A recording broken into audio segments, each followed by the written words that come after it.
오늘 고난을 보는 시각이라는 제목으로 여러분들과 함께 하고자 합니다. 다 함께 출애굽기 17장 1절로부터 4절까지 보도록 하겠습니다. 우리 구약성경 두 번째 책 출애굽기 17장 1절로부터 4절을 다 함께 읽도록 하겠습니다. 자, 준비되셨으면 읽겠습니다. 1절입니다. 시작. 이스라엘 자손의 온 회중이 여호와의 명령대로 신광야에서 떠나 그 노정대로 행하여 르비딤의 장막을 졌으나 백성이 마실 물이 없는지라.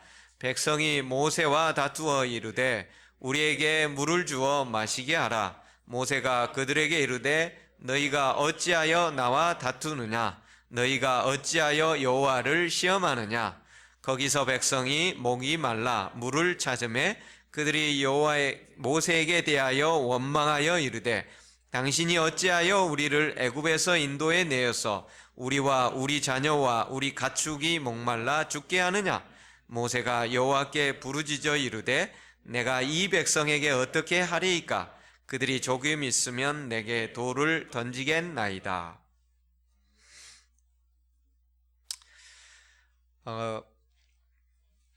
제가 미국에 유학 시절에 이 아이들과 함께 이제 국립공원을 여행하기로 2012년도에 이제 떠난 적이 있었습니다. 저희는 미국에 정착할 사람들이 아니었기 때문에 어떻게 해서든지 있는 동안에 여기저기 없는 돈을 빚을 내서라도 좀 다녀보자. 왜냐하면 가족이 5명인데 한국에 왔다가 다시 그곳을 여행하러 간다면 기본적으로 비행기 티켓 값만 하더라도 뭐 1,000만 원에서 거기서 먹고 자고 어쩌고 하면은 이거 뭐 감당할 수 없는, 우리로서는 상상할 수 없는 그러한 비용이었기 때문에 일단 온 김에 최대한 가볼 수 있는 곳은 가보자라고 생각을 했습니다. 서부의 국립공원들은 정말 위용이 대단합니다.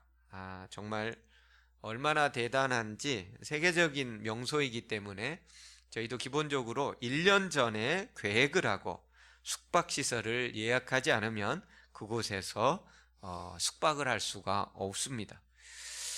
물론 공원 내에 그 텐트를 칠 수 있는 지정된 곳들은 있습니다. 그 지정된 곳들은 굳이 1년이 아니더라도 한 2, 3개월 전이면 예약해서 그곳에서 텐트를 치고 잠을 잘 수는 있습니다. 물론 그것도 없다면 그냥 여러분들이 떠나셔도 됩니다. 다만 밤에 곰을 만날 수 있는 확률이 매우 높다는 거, 그리고 곰은 사람들이 먹는 그 음식들에 굉장히 코가 민감하고 또 때로는 굉장히 공격을 하기 때문에 서부에 있는 공원에서 매년 곰이 인간을 공격하여 사망사고가 일어날 수 있는 그런 지역입니다. 실제적으로 1년에 여러 명이 사망으로 인하여 죽는 경우의 뉴스들을 본 적이 있습니다. 그렇기 때문에 1년 정도 계획을 세우고 예약을 하고 이렇게 해서 이제 그랜드 캐년이라는 곳을 갔었습니다. 정말 위용 있고 멋있고, 그 다음에는 어디 갔을까요? 브라이스 캐년을 갔습니다. 공원을 내내 돌아다니면서 우리 부부는 정말 하나님께서 어떻게 이렇게 아름답게 만들어 놓으셨을까 감탄에 감탄을 자아냈습니다. 세상에 그 어떤 위대한 건축가가 설계한다고 한들 이렇게 멋지게 만들 수가 있을까? 세상에 그 어떤 예술가가 이것을 그림으로 표현한다고 한들 이렇게 아름답게 만들어 놓을 수가 있을까? 아이들도 책에서만, 그림에서만 보던 것들을 자신들의 눈으로 직접 보게 되고 큰 감동과 감탄을 맞이할 것이라고 생각하면서 얘들아, 이런 광경을 보니까 어떠니? 라고 질문을 했습니다. 우리 아이들이 답변을 했습니다.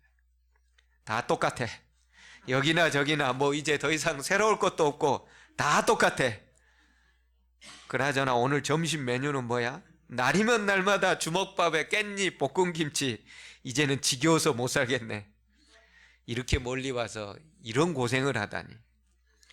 가난한 유학생이 거금을 마련해 가족여행을 떠나는데 숙박비와 기름값을 계산하니 비용을 절약할 수 있는 곳은 유일하게 먹을 것에서 빼는 것이었습니다. 그래서 먹을 것을 빼고 나니 아이들은 부모의 기대하고는 전혀 다르게 우리는 정말 위대한 그런 곳에서 감탄하면서 이런 것을 마련해 주신 하나님과 부모에게 감사의 표현을 할 줄 알았는데 아이들은 다 똑같아.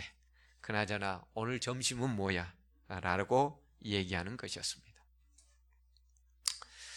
오늘 본문은 이집트에서 노예로 살아가던 이스라엘 백성을 모세를 통해 하나님께서 출애굽시켰던 사건에 대한 한 노정에서의 과정을 다루고 있습니다.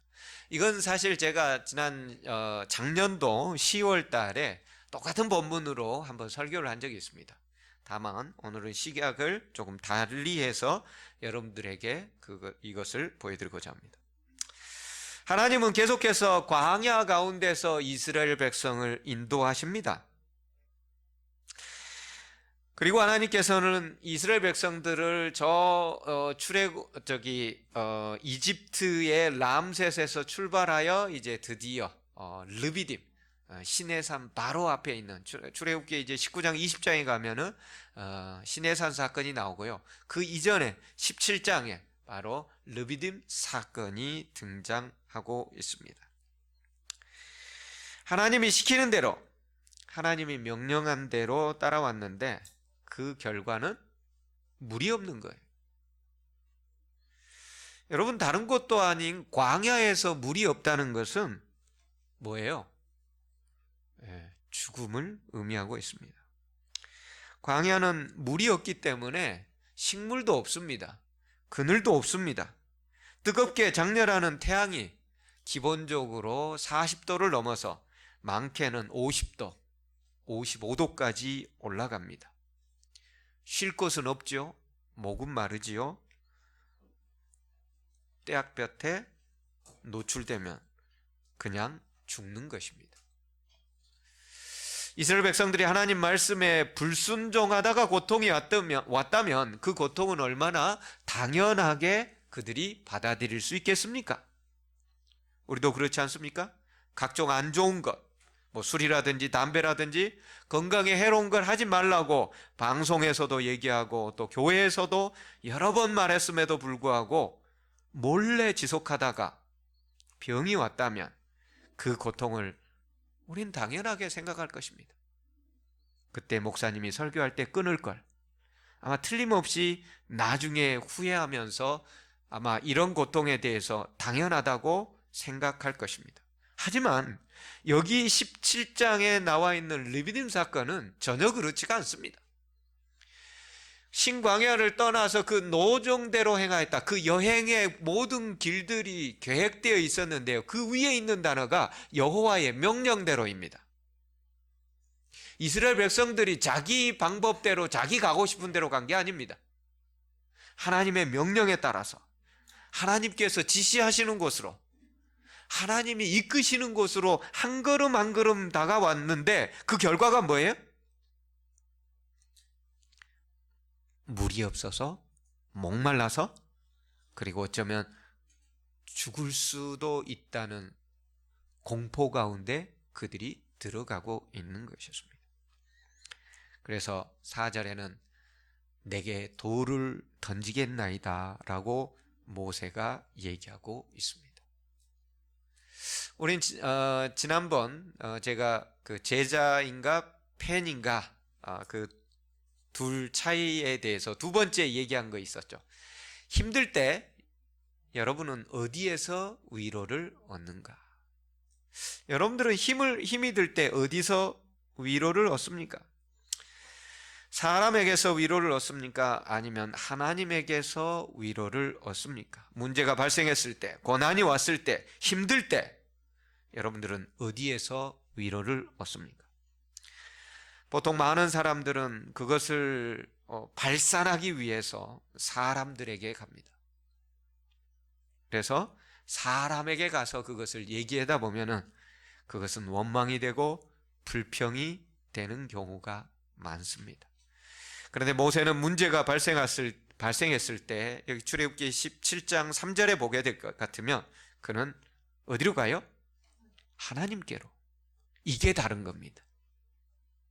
원망하는 백성과 원망하지 않고 신실하게 살아가는 백성의 차이는 문제가 발생했을 때 그것을 가지고 다른 사람에게 가서 얘기를 하느냐, 아니면 하나님에게 가서 얘기를 하느냐, 이게 다른 거예요.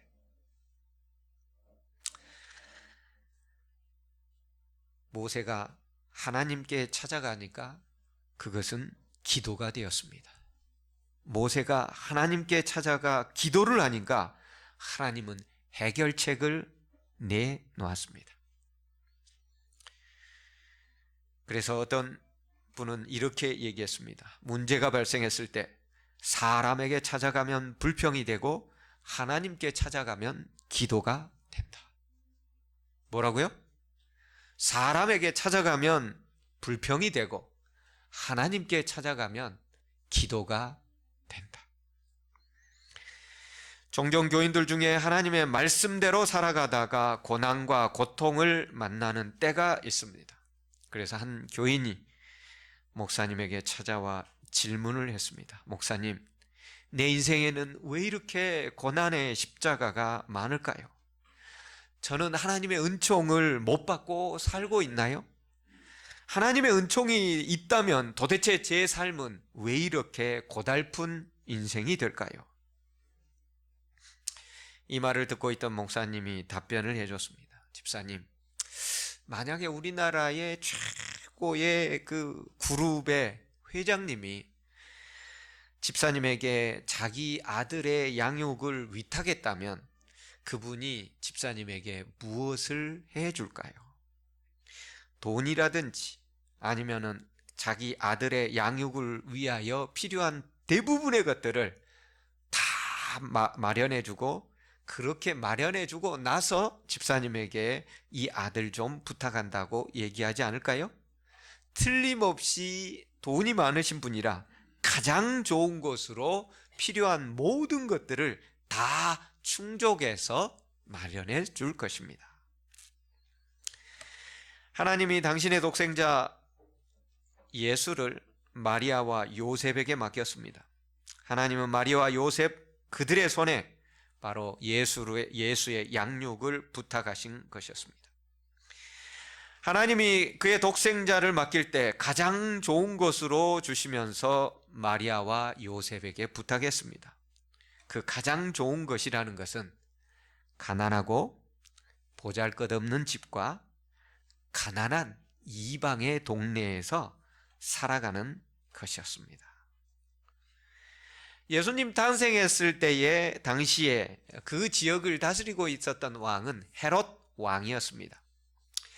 그는 정치적 수완이 매우 뛰어났습니다. 유대인들을 위해 예루살렘 성전을 황금으로 도배할 만큼 그렇게 해서 유대인의 환심을 살 줄도 아는 정치적 수완이 대단했습니다. 그 수완으로 말미암아 그는 로마 황제로부터 그 유대의 그 갈릴리 지방 그 위쪽을 다스릴 수 있는 권한을 왕으로서 책봉을 받게 된 것이었죠. 헤롯의 생일 잔칫날이 됐으면 그 당시에 어떠했을까요? 유대 지방 곳곳에서 화환, 축하카드, 선물들이 왕궁 밖까지 줄을 서서 기다리고 있었을 것입니다. 그런데 세상 사람들의 안목으로 보자면 헤롯 왕과 요셉과 마리아 중에 누가 하늘의 은총을 더 받은 사람일까요? 여러분 생각에는 어떻습니까? 생일날이면은 수많은 사람들이 축하와 편지와 선물들, 화환들 저 왕궁 밖에까지 줄을 서서 왕을 아련하기를 원하고 선물을 가지고 대기하고 있는 사람. 또 한편에는 지극히 가난하고 정말 그날 벌어서 그날 먹어야 하고 어쩌면 일거리가 없으면 밀가루를, 빵을 걱정해야 될지도 모르고, 밖에 나가면 각종 이방 사람들이 또 때로는 처녀가 아기를 낳았다고 손가락질까지 하는 그런 상황. 누가 더 하나님의 은총을 받은 자일까요?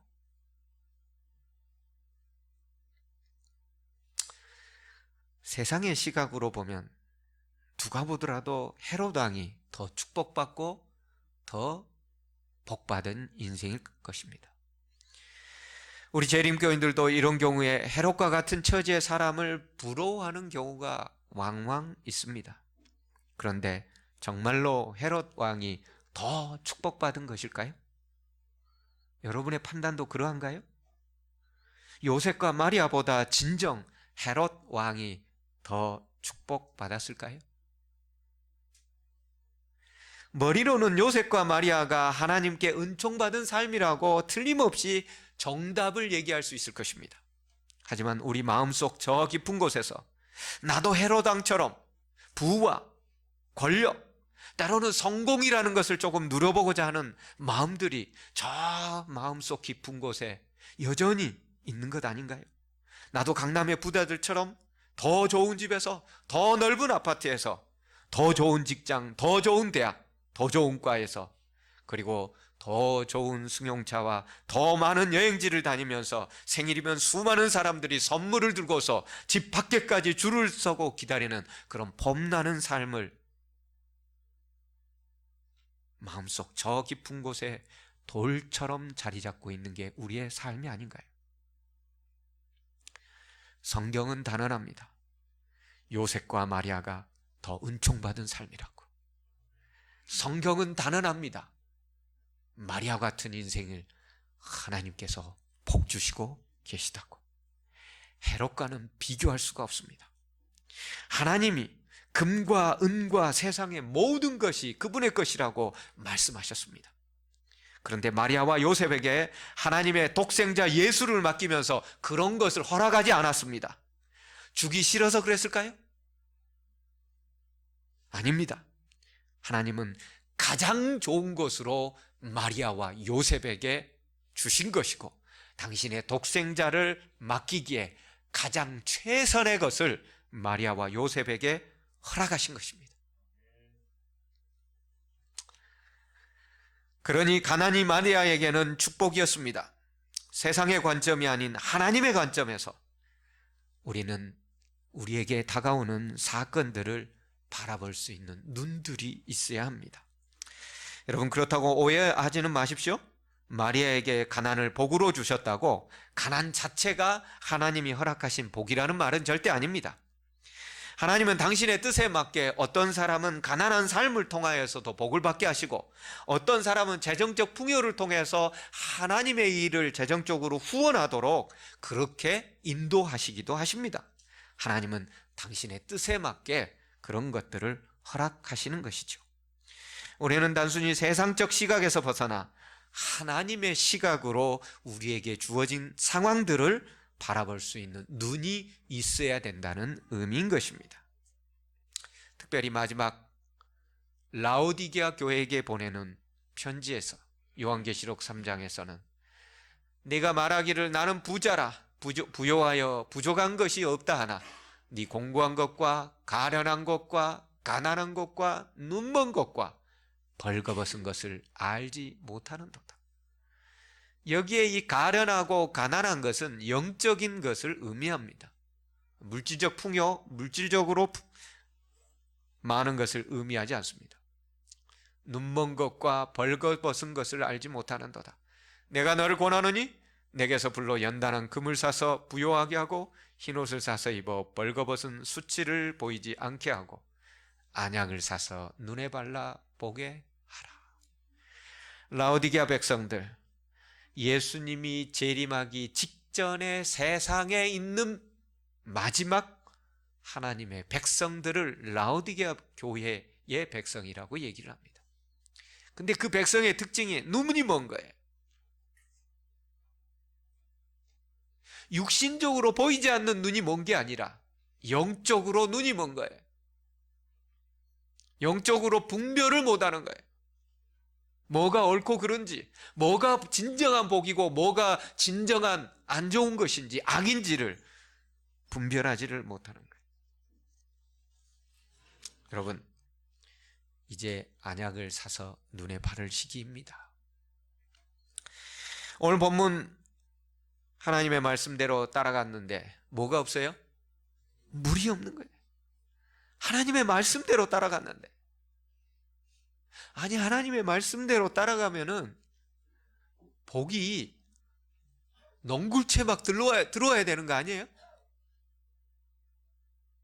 그것도 이 안식일 교회 같은 이 까다로운 교회를 다니는데 말이죠. 먹는 것도 유별나지, 지키는 예배 시간도 유별나지.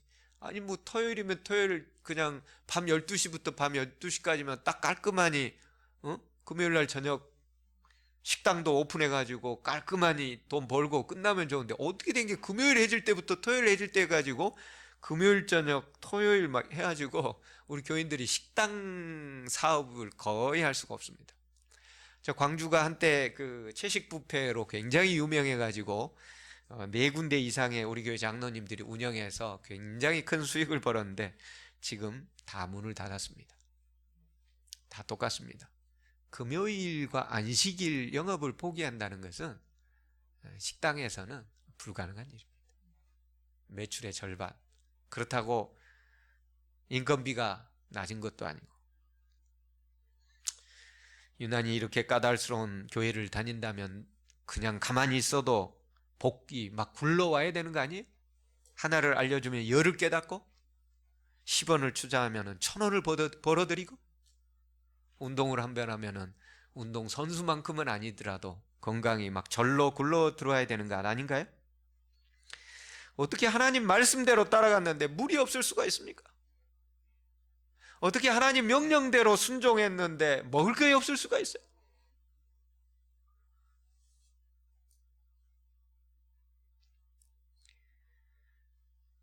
근데 하나님께서 그렇게 인도하셨다는 거예요.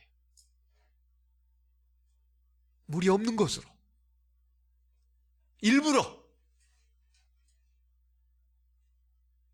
왜요? 영적인 필요를 가르쳐주기 위해 육신의 필요를 제한하신 것입니다. 이집트 나일강에 얼마나 풍성한 물들이 많이 있나요? 그런데 하나님은 그 물을 허락하지 않았습니다. 나일강에 흘러 넘치는 물들은 세계 4대 문명의 발상지가 되었습니다. 물이 많아서. 여러분, 오늘날은 그 물들이 지저분하지만 3,500년 전에는 그 물 다 마실 수 있는 깨끗한 물이에요. 우리나라도 4, 50년 전에 저기 청계천이나 여기 한강 어땠어요? 뭐 마셨잖아요. 빨래하고. 3,500년 전입니다. 지저분할 게 어디 있습니까? 뭐 비누나 이런 게 어디 있습니까? 치약이 어디 있습니까? 깨끗했죠. 그러나 하나님께서는 나일강의 그 풍성한 물을 허락하지 않으신 거예요. 그것은 세속의 물이요, 세상의 조류의 물이었으며, 그것은 결코 갈증을 해결할 수 없는 물이었고, 하나님 백성이 마시면 안 되는 물이었습니다. 하늘 가나안을 소유할 백성에게 세상의 상징인 나일강의 물을 하나님께서는 허락지 아니하셨습니다. 르비딤에서 마실 물이 잠시 없던 것은 그것이 하나님이 허락할 수 있는 최선이었기 때문에 허락지 않으신 것이었습니다. 여기서 아무것도 하지 않고 게으르게 있으면서 그로 인해 굶고 있으면서 그것이 하나님의 복이라고 말하는 것은 아닙니다. 하나님은 개미에게로 가서 그 부지런함을 보고서 배우라고 했기 때문에 아무것도 하지 않는 게으름 가운데서의 물이 없고 먹을 것이 없는 것을 얘기하는 것이 아니라, 하나님이 우리를 인도하신 노정 가운데서 명령대로 따랐음에도 불구하고 거기에 어려운 고난과 시련이 있다면 그것은 우리에게 복으로 주신 것이라 이겁니다. 우리 눈에 보기에는 그것이 복이 아닌 것처럼 보이지만 하나님을 신실히 믿는 과정 중에서 고난이 있다면 하나님은 그것을 반드시 복으로, 은총으로, 축복으로 우리를 인도하신다는 것입니다. 마태복음 13장에는 씨 뿌리는 자의 비유가 나옵니다. 농부가 씨를 뿌리러 나갔습니다. 하나는 길가에 떨어졌고, 어떤 것은 돌밭에 떨어지고, 어떤 것은 가시밭에 떨어져 결실이 없었습니다. 그런데 네 번째, 옥토에 떨어진 것은 30배, 60배, 100배의 수확을 거두었다는 것입니다. 여러분, 예전에 제가 이 얘기에 대해서 한번 말씀드린 적이 있죠. 여러분, 이거 너무나 당연한 것 아닌가요? 여러분, 딱딱한 길가에 씨앗이 떨어졌는데 거기에 발화를 할 수가 있습니까? 성장을 할 수가 있습니까? 결실을 할 수가 있습니까? 여러분, 돌밭에 떨어졌는데 그게 씨앗이 성장하여 결실을 맺을 수가 있어요? 가시밭과 엉겅퀴가 잔뜩 있는 곳에 씨앗을 뿌리면 그곳에 결실이 있어요? 그런데 옥토에 뿌리면요? 결실이 많죠. 여러분, 이건 유치원생도 아는 것입니다. 유치원생도 아는 거예요. 옥토에 뿌려져야 결실이 있다는 건 유치원생도 아는 것입니다. 그런데요, 마태복음 13장에 보면은 예수님께서 그 뒤에 뭐라고 말씀하시냐면은 귀 있는 자는 들을지어다 라고 말씀하시는 거예요. 왜 예수님께서는 귀 있는 자는 이것을 들으라고 새삼스럽게 말씀하셨을까? 너무나도 당연하게 보이는 이 말씀 속에 우리가 깨닫지 못하는 중요한 진리가 들어있다는 것이에요. 그리고 예수님은 이것이 단순한 곡식 이야기가 아니라고 부가 설명을 하죠. 사람의 마음밭을 의미하는 것이라고.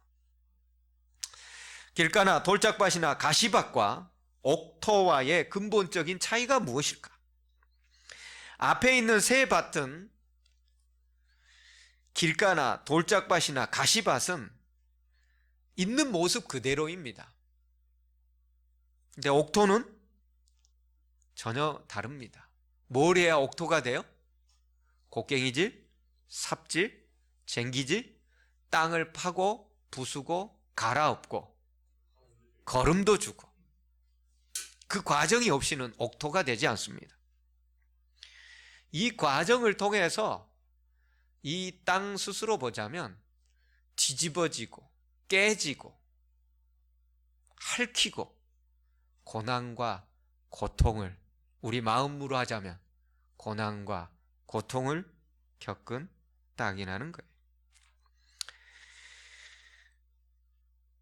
저는 농부의 자식입니다. 비록 농사는 잘 못 짓지만 어떻게 농사가 되어지는지 어려서부터 봐왔습니다. 아버지가 돌아가신 해는 1년 동안 직접 농사를 지어보기도 했습니다. 아무리 제초제를 뿌려 잡초를 박멸한다고 할지라도 얼마의 시간이 지나지 않으면 바로 잡초가 자라버립니다. 그리고 그 밭을 뒤덮여 버립니다. 옥토는 절대 한 번 갈아엎고 한 번 곡괭이질하고 한 번 거름뒀다고 해서 옥토가 완성되는 것은 있을 수가 없습니다. 옥토는 절대 한두 번, 서너 번으로 불가능합니다. 계속해서 거의 결실기 다 될 때까지 농부는 끊임없이 그 밭에 나가서 잡초를 제거하고, 그리고 때로는 새들을 쫓고, 그리고 그게 잘 익었는지, 또 물은 언제 얼만큼 줘야 될지 매번 체크해야만 되는 것입니다. 여러분, 2000년 전에는 제초제도 없었습니다. 있는 땅에다 씨앗을 아무리 잘 심는다고 할지라도 씨앗만 버리고 노동력만 낭비할 뿐이었습니다. 옥토, 그것은 잡초를 제거하고 땅의 지력을 높이기 위하여 여러 다양한 것들을 끊임없이 해 주어야만 그런 고통의 과정이 있어야만 옥토가 등장하는 것입니다. 그래야만 60배, 30배, 100배의 결실이 있다고 얘기하고 있습니다.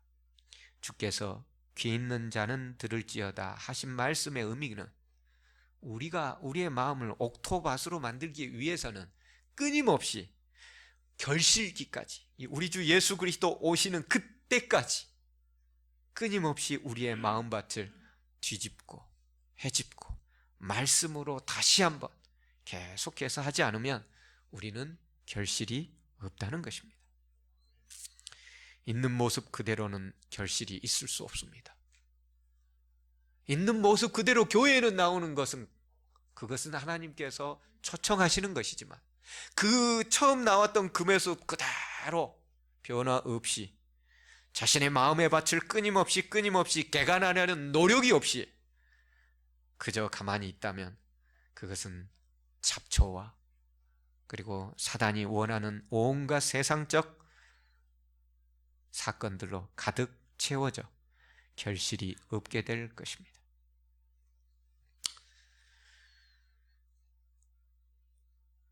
봉천동 슈바이처라는 사람이 있습니다.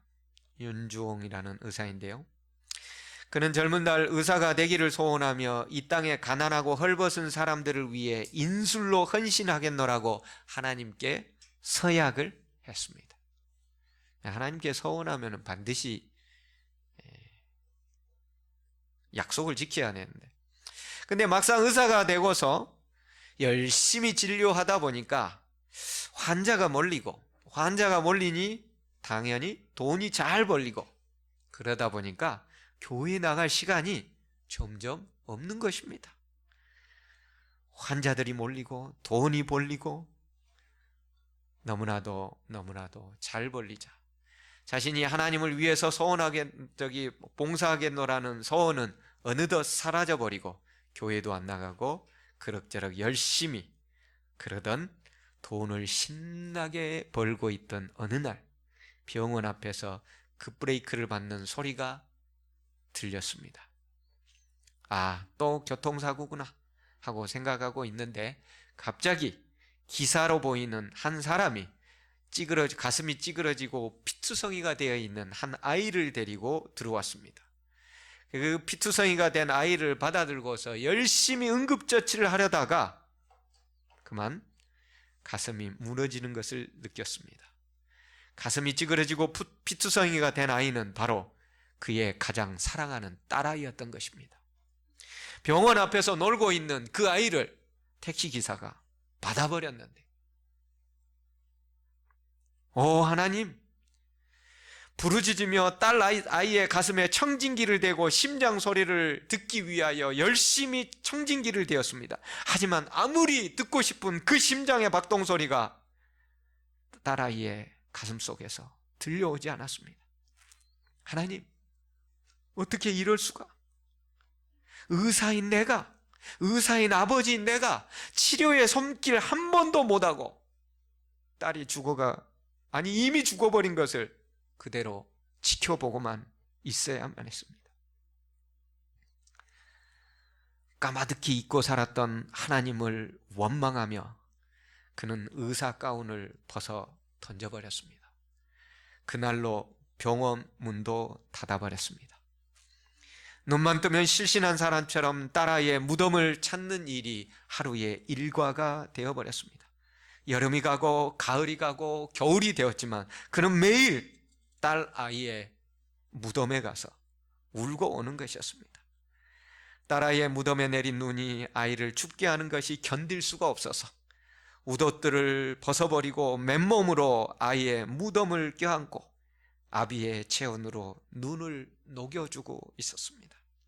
이듬해 봄 변함없는 일과로 딸아이의 무덤에서 내려오는 길목에서 열이 펄펄 끓는 나이 어린 소녀를 안고 있는 이 할머니가, 가난한 할머니가 아이를 살려달라고 하는 것이었습니다. 그는 급히 선배 병원으로 아이를 업고 가서 치료비는 자신이 다 될 테니까 이 아이 좀 고쳐달라고 돌아왔습니다. 그리고는 까마득히 잊고 있었는데 어느 날 할머니가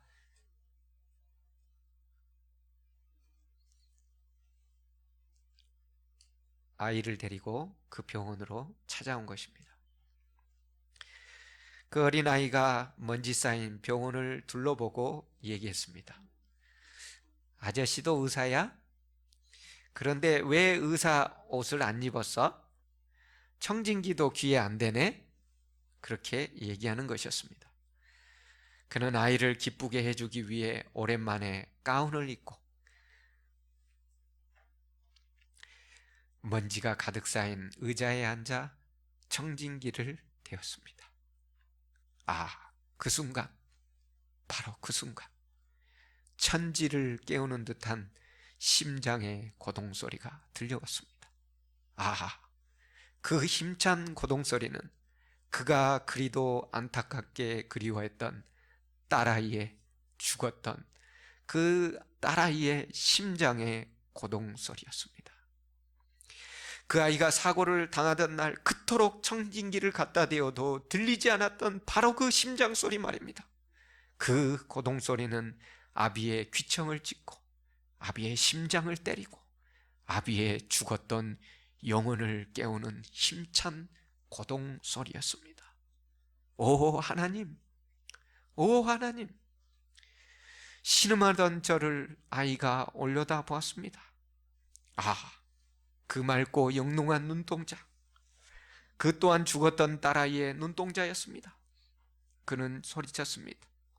오 하나님, 작은 자를 돌보지 않고 세상을 따르던 저를 이제야 깨우십니까? 그는 기록했습니다. 그 길로 저는 남현동의 삼육보육원을 찾아갔습니다. 그 후 가난하고 소외된 이웃들이 살고 있는 봉천동의 병원을 다시 세우고 그들을 위해 봉사하게 되었습니다. 봉천동의 슈바이처로 불리는 윤종, 그 사람은 이렇게 해서 깨어나게 되었습니다. 삶의 고난을 통해서. 우린 삶에서 반갑지 않은 고난을 만납니다. 특히 하나님의 남은 백성에게는 더더욱 그러할 것입니다. 그런데 그 고난을 우리 하나님은 축복으로 만드실 능력이 있고 사실 그렇게 하기 위하여 우리를 기다리고 계시다는 사실을 여러분들은 꼭 기억하시기 바랍니다. 고난의 과정을 통해 우리는 영적으로 더 성장하고 그것을 통해 하나님께 감사하며 우리는 하늘 백성으로 되어가는 것입니다. 집안에 문제가 있을 수 있지요. 10년이 넘어도 해결되지 아니한 문제, 내 삶에 어려움이 있을 수 있지요. 그 고난이라는 것, 해결되지 않는 것, 해결할 수 없는 것, 하나님께 가지고 오십시오. 하나님이 그것을 축복으로 만들어 주실 것입니다. 5월달은 가정의 달이라고 합니다. 특별히 가족의 여러 가지 문제로 어려움과 고난을 겪고 있는, 거기다가 코로나 때문에 엎친 데 덮친 격으로 힘든 시기를 당하는 당신의 백성을 우리 하나님께서는 특별하게 기억하고 계시고 오늘도 당신의 섭리 가운데 역사하고 계시다는 것을 반드시 기억하시게 되기를 바랍니다. 주님은 밤낮 부르짖는 자에게 오래 참으시겠냐고 약속해 주셨습니다. 이 고난을 통하여 주님의 자녀를 성숙의 길로 진정 하늘나라에 가기에 합당한 성품으로 30배, 60배, 100배의 결실로 만드시는 옥토의 과정임을 기억하게 되시길 바랍니다. 오늘날 뉴스들은 우리에게 알려주는 것이 많이 있습니다. 여러분, 아프리카에서는 지금 제2차 메뚜기 떼의 창궐로 이게 지금 중국 쪽을 향하여 올 가능성이 매우 높다고 합니다. 코로나보다 더 무서운 것은 메뚜기로 인하여 먹을 것이 없어서 아프리카 사람들이 죽어간다는 것이죠. 여기에 있는 이 사진은 아프리카에 있는 사람들이 먹을 게 없어서 식량을 배급해 주는데 줄을 섰습니다. 무려 이 줄의 길이는 4km가 넘습니다. 여러분, 더 험악한 것은 밥 대신 돌을 끓인 엄마, 끝없는 배급줄, 코로나19발 식량난을 계속해서 얘기하고 있습니다. 우리는 이런 사람은 아직 없잖아요. 뿐만이 아닙니다. 해남에서 지진이 9일 동안 57번 있었습니다. 이 대한민국에서 역대 이런 일이 없었습니다. 지금 뭘 보여주고 있어요? 기근과 지진과 전쟁의 소문과 코로나와 같은 전염병과 뭐예요? 5월 7일 어버이날 전날 중국에서 한 뉴스를 SBS에서 방송했습니다. 지금 뭐 하고 있는 것 같아요? 굴을 파고 있습니다. 무슨 굴을요? 아들이 어머니를 생매장해 버렸습니다. 어머니는 3일 동안 저 굴 속에 있었어요. 생매장 당했어요. 극적으로 먹을 것이 없어서 어머니를 이렇게 생매장을 해버린 거예요. 산채로. 극적으로 구조되자 어머니의 입에서 떨어졌던 첫 번째 한마디, 자식 걱정했습니다. 이런 모든 것들이 사랑이 식어지고 마지막 시대가 가까이 왔음에 시그널들을 계속해서 우리에게 알려주고 있는 거예요. 성경 오늘 본문 뒤에는 광야에서 목마름을 하나님께서 반석을 쪼개서 이제까지 이스라엘 백성과 온 세상 사람 그 누구도 들어보지도 못했던 반석을 쪼개서 생수의 강물을 일으켜서 200만 명이나 되는 사람들이 시원하게 먹을 수 있도록 해결해 주신 사건이 기록되어 있습니다. 여러분, 오늘 반석 되신 그 예수님에게 다시 한번 나와서 여러분의 고난과 고통과 모든 것들을 주님께 다 내려놓지 않으시겠습니까? 우리 하나님 능력이 있습니다. 고난을 복으로, 고난을 은총으로 해결할 능력 우리 주님께 있습니다. 그분의 위대한 권능의 팔에 여러분의 모든 문제를 내려놓고 기쁨으로 행복 가운데 오늘 이 성전을 내려가지 않겠습니까? 그분께서 타는 목마름으로 부르짖는 여러분의 고난의 갈증을 영원히 목마르지 않을 예수 그리스도의 생수로 반드시 해결해 주셔서 30배, 60배, 100배의 풍성한 결실로 여러분의 삶에 보답해 주실 것입니다. 그 주님 앞에 나오시는 여러분 모두가 되기를 간절히 바라며 말씀을 드립니다. 하나님, 우리는 고난이 있을 때 누구에게로 나아갔으며 누구를 먼저 찾았습니까? 하나님, 주님께 간다고는 했지만 마음속 한구석에는 내 계획과 내 방법과 내가 과거에 해왔던 그 내 생각의 패턴과 방식대로 여전히 해결하려고 하지는 않았습니까?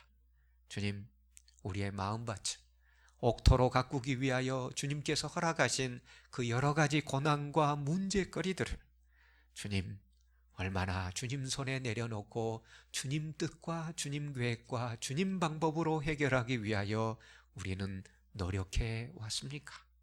주님, 이제 그 모든 고난과 고통들이 주님 안에서 복으로 변화될 수 있다는 사실을 배웠사오니 주님께 모든 것을 내려놓고 주님과 함께 영원히 동행하도록 결심하는 오늘 하루가 되도록 인도하여 주시옵소서. 주님, 우리 속에 잠들어 있는 영성을 깨워주시고 우리 속에 잠자고 있는 예수 그리스도의 성소를 깨워주셔서 주님, 우리가 걸어다니는 이동성전으로 세상의 수많은 영혼들에게 생수를 강물처럼 쏟아낼 수 있는 그런 이 시대에 걸어다니는 이동성소가 되도록 인도하여 주시옵소서. 예수님 이름으로 간절히 기도합니다. 아멘.